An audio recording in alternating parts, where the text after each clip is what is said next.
Hi there, viewers of Equinoxe Television. We thank you so much for being with us on this edition of the news. Right away, our major stories tonight. At a time when insecurity continues to rise in the two English-speaking regions of Cameroon because of the armed conflict, several persons are now under detention. They are being accused, or they were arrested around Matuke, not far away from Pendamboko, in the Mongo division of the Littoral region. They are being accused of being behind the attack on Labor Day of some military officers. We will be taking you back to Matuke in the course of this edition of the news. Plus, there seems to be very little light at the end of the tunnel as far as the Anglophone crisis is concerned. Most of the leaders are set to be constantly at loggerheads. Viewers, those are our major stories. Stay with us for details and more.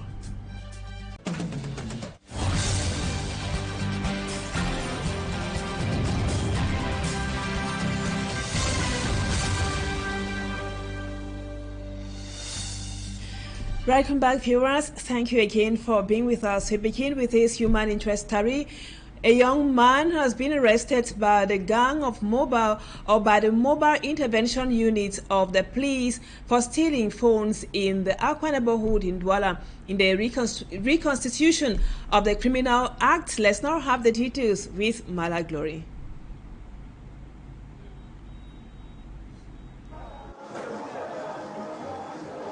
Traoré is a suspected bandit that has been arrested by the anti-gang unit of the Mobile Intervention Police Office in Aqua Douala.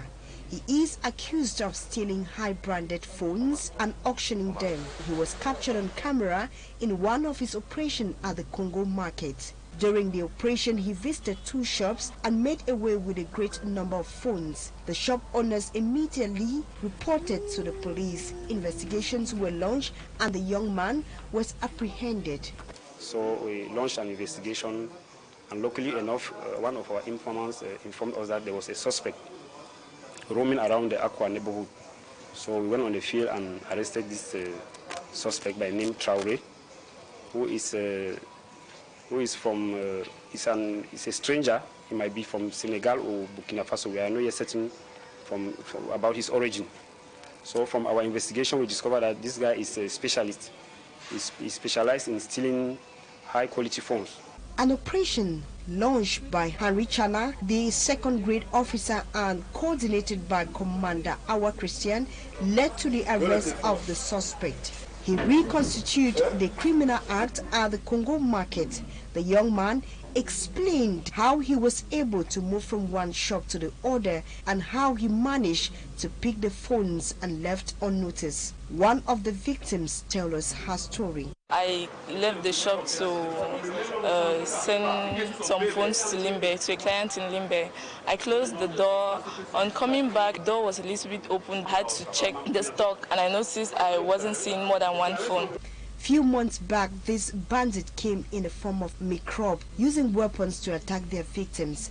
And today, they changed their mode of operation, which is that of distracting the shop owners and taking away their goods. The forces of law and order now call on the population to be more vigilant, not to fall a victim. We now talk about the Anglophone crisis, which has been causing several loss of lives for the past 6 years. Two renowned diplomats go a loggerhead over the Anglophone problem that is still causing huge effects on the English-speaking regions. According to Dr. Simon Munzu, the people fighting for the independence of Southern Cameroon should drop that illusion. But for former U.S. Secretary of State for Africa, Thibault Nagy, he believes a united force without depending on international support will see the Anglophones succeed. Let's now have more with Smart Njikan Gabriel. The killing of a journalist in Bamenda, alongside the shooting of two alleged separatist fighters in Moyuka, and the murder of 4 persons on May 1 in Matuke village, are just some of the latest atrocities still making people to live with fear as the Anglophone crisis continues in some parts of the two English-speaking regions. In a recent outing on a private media organ, Dr. Simon Munzu told those supporting the cause of handing an independence to the two English-speaking regions to forget about their illusion. The separatists have to give up their illusion of a fight for so-called independence and accept that the solution to this problem can only be through negotiation, and they should come, honestly and in good faith to the negotiation table. He added that the time has come when Cameroonians should stand up against the ongoing crisis, which has dragged the two English-speaking regions backward. I would also put the blame for what is happening on the Cameroonian population. Okay? Now, there is no country in the world where if citizens organize themselves, they cannot overcome. Cameroonians on the whole, with exception of a few, have been acting as if this problem concerns other people than Cameroonians. Where are the Cameroonian masses? It is Cameroonian population who have to say, enough is enough. We can't take this anymore. And they have to come out.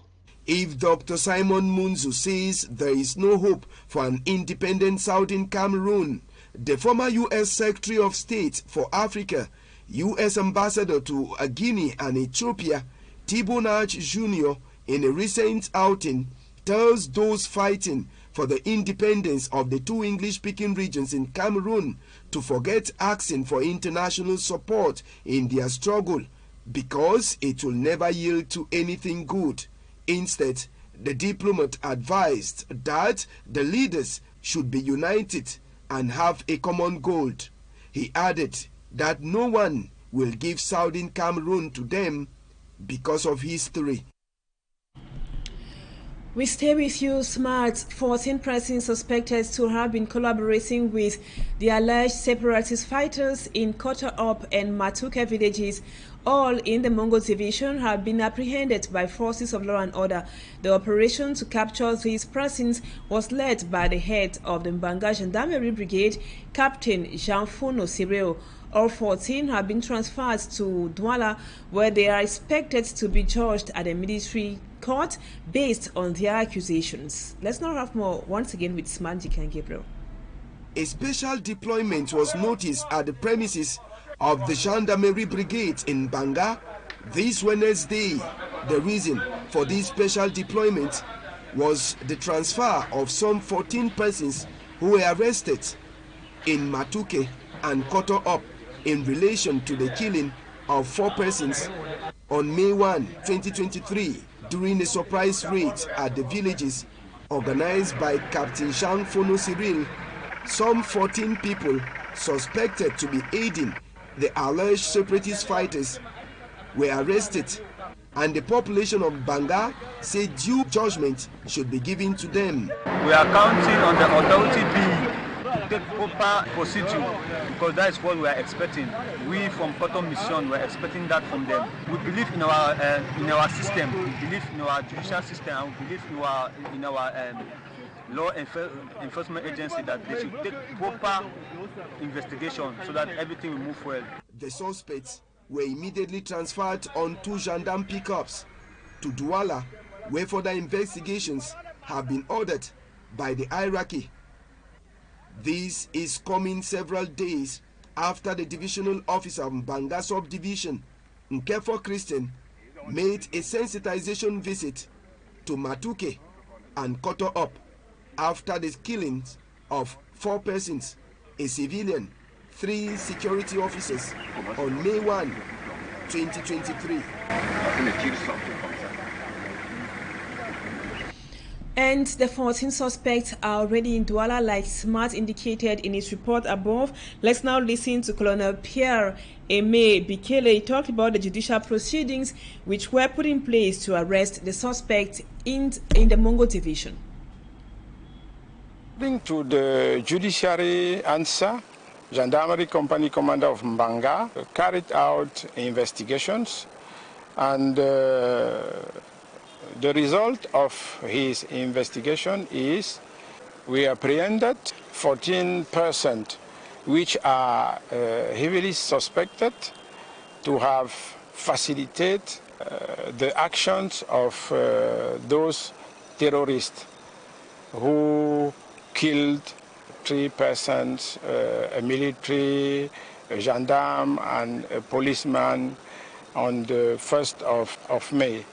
What is important for us now is to call the population of Mungo, Matuke, and even all the region to be aware that the secessionists, after the attack of the terrorist secessionists on the 1st of May in Matuke, the general commanding the 2nd military region and the general commanding the 2nd gendarmerie region gave us firm instructions to give an operational answer and judiciary answer, and we carry out investigations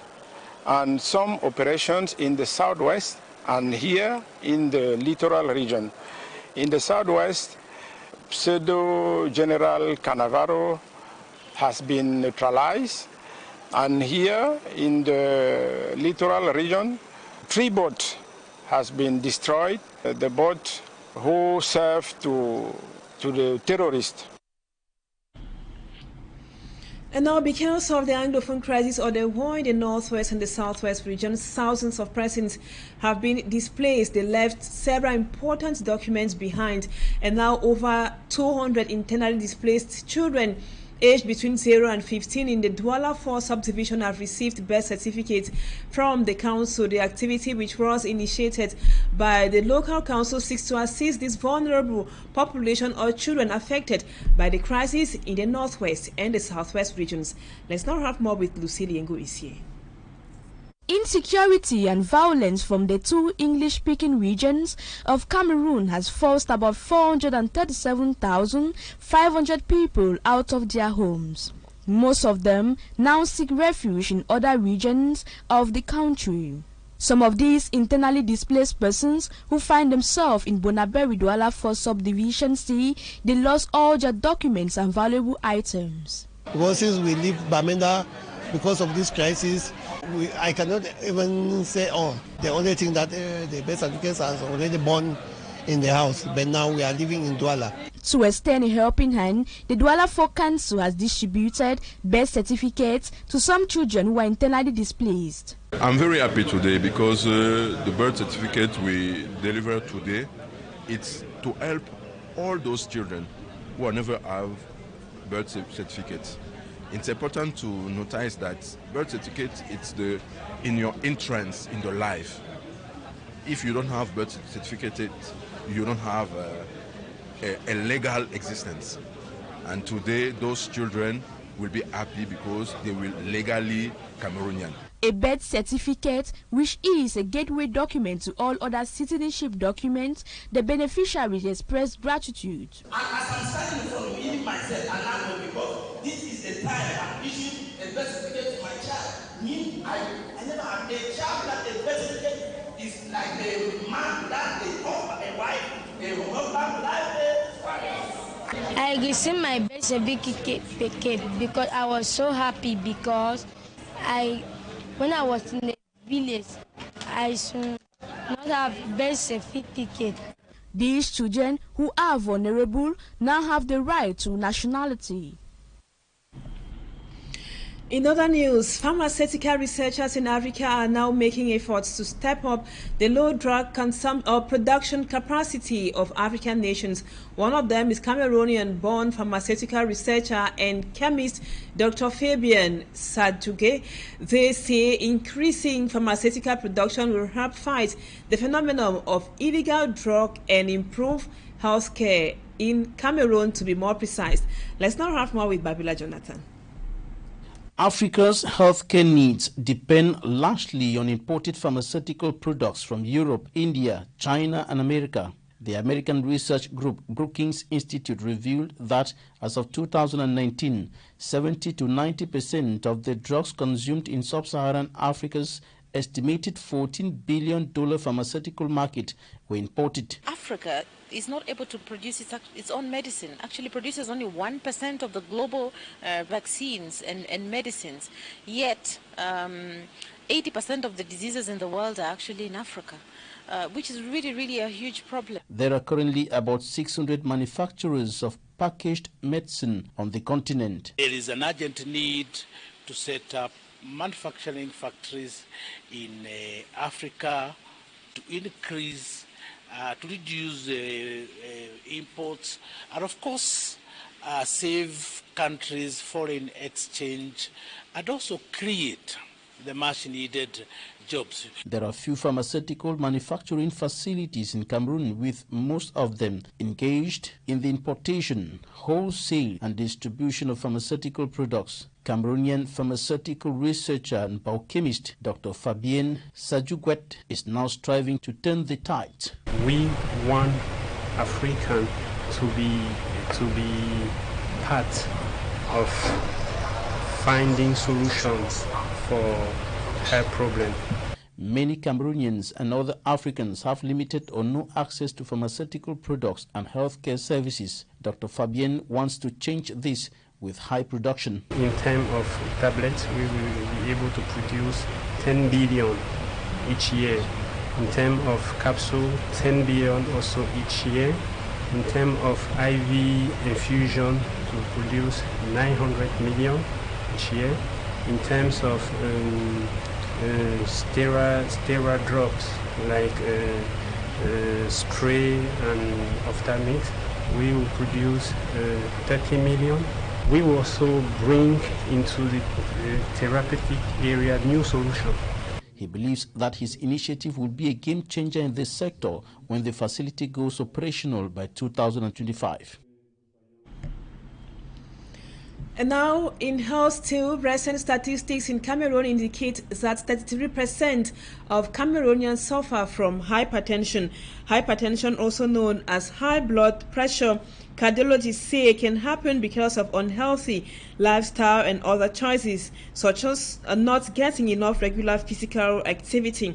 And certain health conditions like diabetes and having an obesity can also increase the risk of developing high blood pressure.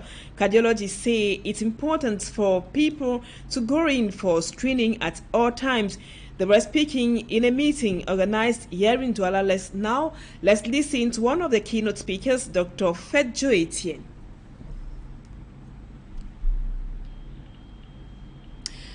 Let's now listen to one of the keynote speakers at the conference on hypertension, Dr. Fedjo Etienne, in this excerpt. Talking about the causes of hypertension, there are many. We don't talk about direct causes, even though there are two types of hypertension. The primary one that you call it, you mean that it can't be direct causes, but you have what you call risk factor, things that make you to be close or unfortunately having to be close to hypertension. Okay, you spoke about obesity. Okay, there's some people who have, okay, because of work, it can be due to have so much stress. Okay, and those who know, because when you talk about obesity, you talk also about doing regular physical activity. You have to insist on it. Those who in the family have somebody who has hypertension should work harder to prevent all these things. Okay, so the key word, like when I used to see some of those magazines of obesity, see that you have to control what you eat, you have to do sport, and know what is your blood pressure. That's the key word. What's my blood pressure? And viewers, that was what we put together for you on the first part of the news. Don't go away, Talking Point comes up next. Stay with us.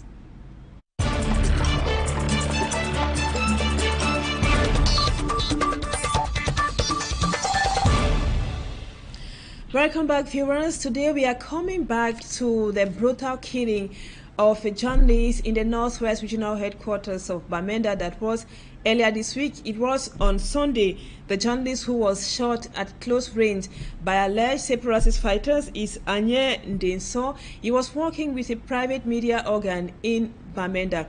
Now we are receiving a journalist all the way from Bamenda, Gabi Ambo. Gabi, thank you so much for accepting to be our guest on Talking Point tonight.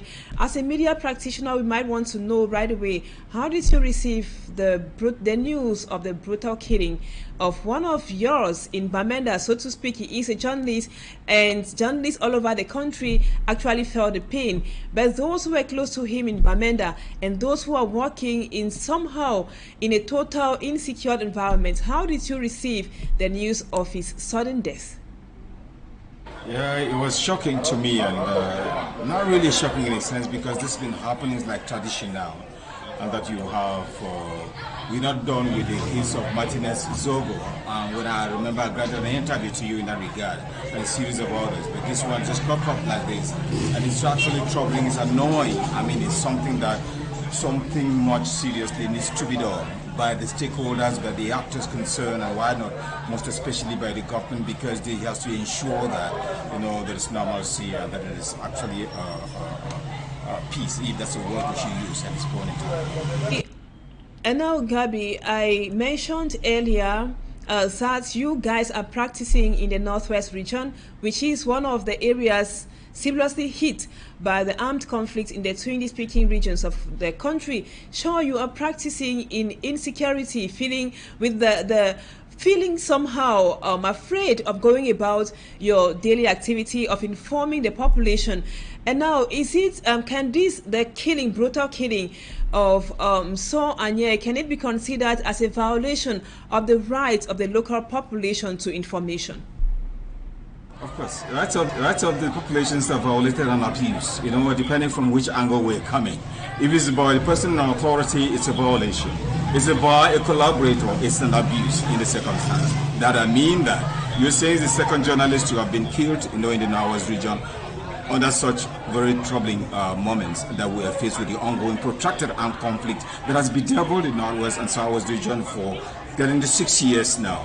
We are thinking that there should be a robust mechanism on ground to go to ensure the protection of civilians and protection of unarmed civilians in that circumstance, so that they can be clear away from this. Not necessarily journalists, because a lot more others are caught in the web outside there, and because there's no one who to speak for them. Many of us are not even aware about those who have been killed in that circumstance, or who are still at risk to being killed, you know, at the particular moment we're speaking now. So more attention to journalists, because they stick their heads and they are exposed and they are going through threats and all of these intimidations because of the work they do, and they are exposed to the public. But I think it's important, just like I rate a truck pusher and the president to be of the same level, because our much concern as human rights defenders is the dignity of the human person, and that is what we're fighting to ensure, that each and every human being, you know, be protected, you know, at all levels. And that protection lies with the state, the power that have engaged with the body of laws, you know, at the international level, not to go to respect, you know, fulfill,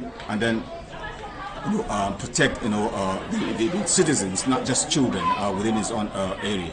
In that circumstance, so the government has a full responsibility to ensure this protection, however challenging and difficult that is as well.